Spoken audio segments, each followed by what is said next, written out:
where do those high school guidelines for NIL come from that you talked about?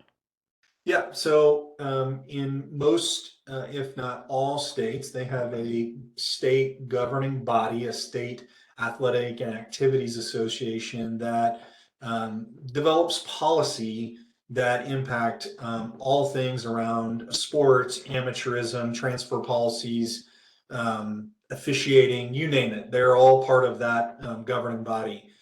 And so in this case, each of those state associations has to look at their guidelines, their policies, their rule book, so to speak, to understand what is in place. Do they have, do they have legal precedent in their state?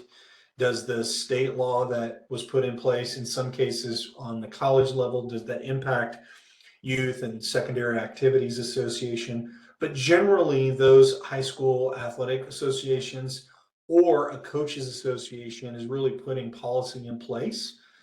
That's not, again, at this stage, that's not in every state. And so there is some uniqueness, but that's where it sits. So I heard somebody kind of explain it like laying out a bit of railroad tracks.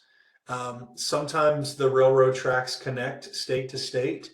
Unfortunately, right now, not every state has NIL laws, and so it's really, or guidelines, at the high school level specifically. And so it's really, really important that as we educate and try to mature our market, that we have an understanding generally of what's going on, but also have an eye towards where this could go, not only for NIL, but I'm always quick to also point out the implications to NIL in the context of recruiting.